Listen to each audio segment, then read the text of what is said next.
saudara-saudara nggak usah masuk Kristen. Di Kristen aja banyak penipu. Di Kristen saja banyak sekali yang menyakitkan hati saya. Bayangkan alat-alat di gereja saya ini yang baru saya beli diambil anak rohani saya, si Yopi, Nobin, kerjasama dibawa ke Yayasan Bethesda katanya. 2 hari diangkut alat-alat itu. Di Kristen sudah banyak jahat. Nggak usah masuk Kristen. Karena orang-orang di Kristen aja banyak yang jahat. Mau jadi pelayan Tuhan dengan menipu gurunya ditipu. Itu di Kristen. Coba diperbaiki di Yayasan Bethesda itu. Bu Desra, kamu sebagai ketua umumnya yayasan itu. Kalau nggak bisa perbaiki, nggak usah melayani. Nggak usah sombong. Nggak usah bawa-bawa nama Saifuddin Ibrahim. Biar tahu semuanya. Saya nggak suka pelayan busuk di dalam gereja. Dasar otak narkoba.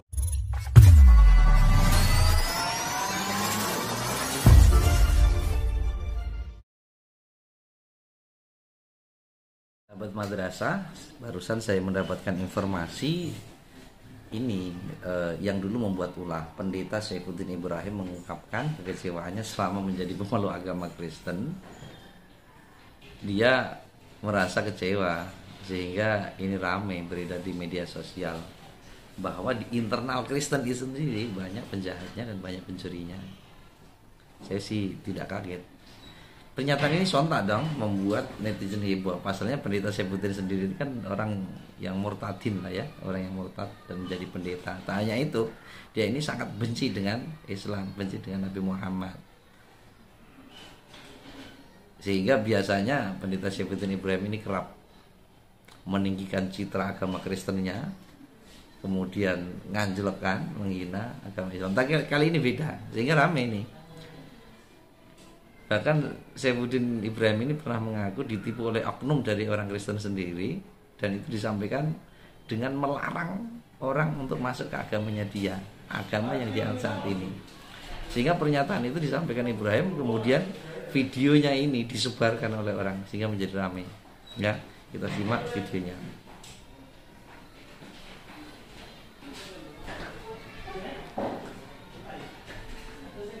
Lucu sekali, sahabat. Pertama, kita harus bijak menanggapi informasi apapun. Jangan lupa untuk selalu tabayun ya. Jangan-jangan ini adalah sebuah intrik saja. Karena ini patut kita curigai, karena sebelumnya itu juga orang inilah dari mulut dia itu keluar bahasa-bahasa yang tidak baik, bahasa-bahasa yang provokatif, bahasa-bahasa yang melampaui daripada yang semestinya. Karena dia sebelumnya itu adalah sudah meninggalkan agama Islam, tetapi di agama dia yang baru dia sambil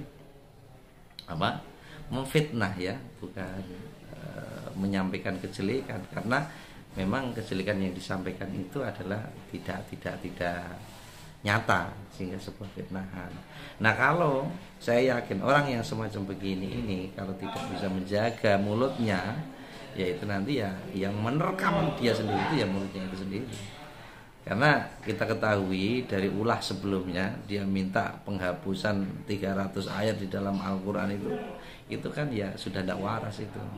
Itu saya pikir itu hal yang sudah melampaui batasan-batasan, sehingga pada akhirnya begitu diseriusi oleh penegak hukum dia lari ke pirit-pirit, dia sembunyi ya.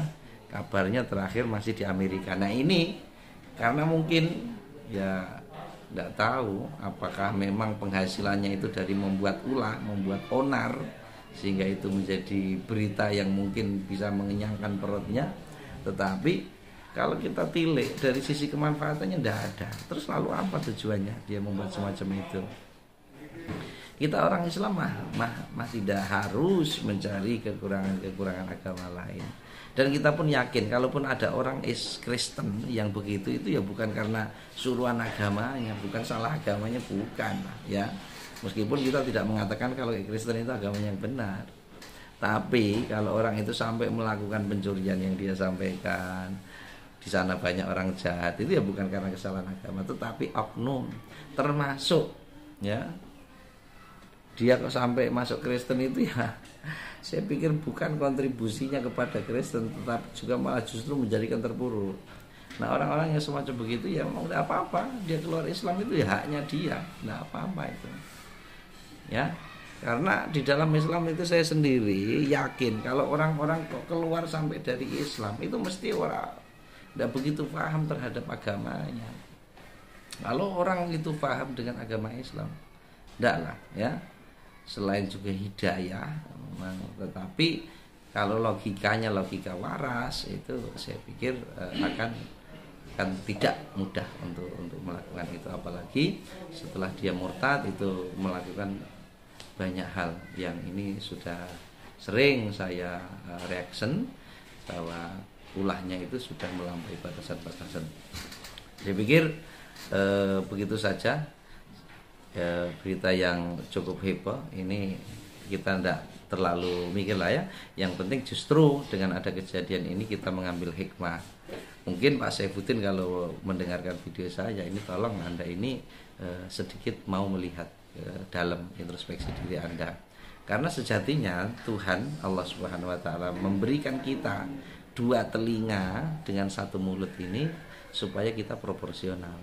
Bicaranya itu jangan melebihi. Kita dengarkan dulu ya, setelah itu baru ngomong. Jangan dibiarkan saja lost doll ya. Asal mulut mau bicara-bicara aja tanpa kontrol, tanpa pemikiran, nah itu akan berbahaya sekali ya, akan berbahaya sekali.